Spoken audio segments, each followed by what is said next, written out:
If I was to tell you that you can get a full frame 50mm f1.2 lens for less than $400, understandably your reaction might be to tell me that I'm full of shit. To which, of course, I would gracefully respond with, "Haha! You're wrong in your smug little face, because Meike has made just that. A fast but affordable full-frame prime lens for Sony E-Mount." But is it any good? Let's find out.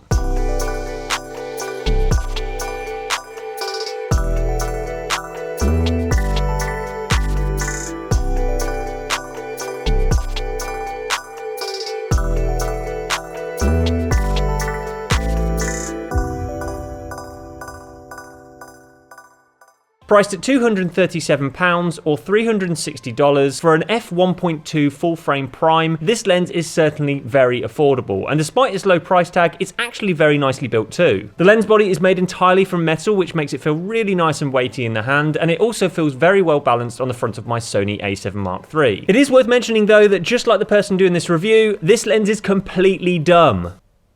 Hey. This means that there's no communication between the lens and your camera body at any point, so the f-stop has to be set using the declicked aperture ring on the lens barrel. Although the aperture dial operates nice and smoothly, the manual focus ring on the copy that I received felt almost a little bit loose, and this meant that there was a slight delay when using it to perform focus pulls. I mean, ultimately it wasn't a huge deal, but certainly it did take a little bit of getting used to, and it wasn't quite as responsive as I would have liked for a lens that relies so heavily on manual focus control. One thing I did like about this manual focus ring is that it has quite a short focus throw, which means that you don't have to over-rotate your wrist to complete a focus pull. However, not everyone might like this feature because it does make it pretty sensitive when making small adjustments to the focus. And if you do decide to shoot with this thing wide open at f1.2, where you're dealing with a very narrow band of in-focus area, it can make it very tricky to place the focus. Luckily for me, my Sony A7III has a focus magnifier function, which basically allows me to punch into the image whilst I'm focusing to help me lock on critical focus. In fact, this feature was so handy, I actually ended up using the custom key settings in the settings menu to shortcut this function to the AF on button so that I could quickly access it using my thumb. I also activated focus peaking and set the peaking level to low to give me a bit of additional help when trying to focus. There is definitely a touch of focus breathing with this lens, but it's not horrific in my opinion, certainly not the worst performance I've ever seen. I'm looking at you, Sony 35mm f1.4G master.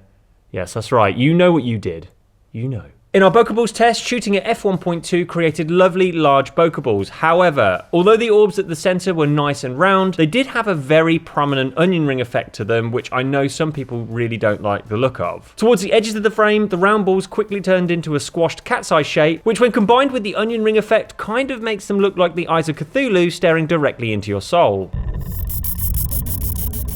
In terms of general bokeh quality, at f1.2 you're obviously going to be able to achieve a super thick defocused background with this lens, and there's even a touch of really nice swirly bokeh at the corners of the frame too. When shooting against a more complicated background, the bokeh does appear a little bit more textured, but overall I was pretty impressed with the results. Lens flare on this thing is, well, pretty wild, with lots of ghosting and artifacting. Though as you'll see from the real life examples later on in this video, I actually loved using this flare creatively during the shoot to create some really dreamy results. Plus this lens does come with a lens hood in the box should you want to help shade the front element from bright direct sunlight. Looking at our test chart image that was shot wide open at f1.2, this lens displays some barrel distortion at the edges of the frame. Zooming into the center, although the contrast is pretty good, the overall sharpness is fairly middle of the road, and there's also a touch of ghosting and colored fringing. At the corners, the sharpness drops off quite a bit, and the ghosting and colored fringing become even more prominent. When shooting at the minimum focusing distance of this lens, we found out that it could only shoot a fraction closer than the lens chart image we showed previously. So that means you can't really focus all that close up with this lens. Despite only inching forward a tiny bit with our camera to take this photo, the ghosting is further intensified and there's now distinct lime green fringing. On our longitudinal chromatic aberration test, the results are super colourful with lime green fringing at the top of the image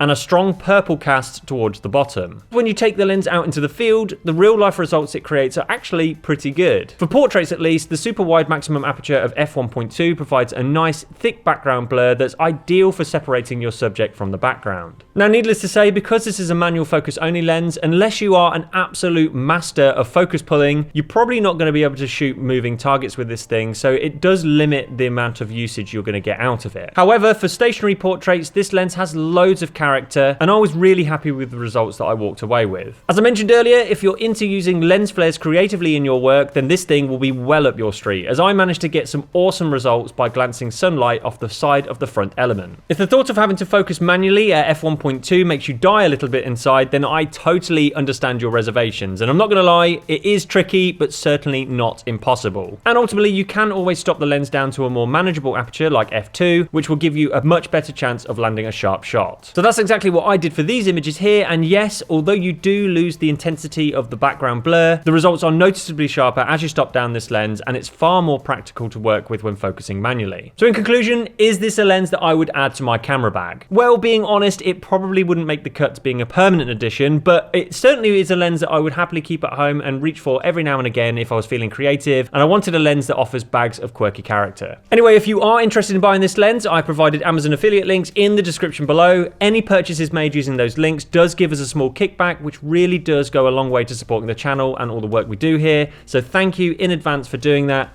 and I'll see you guys next week in the next video.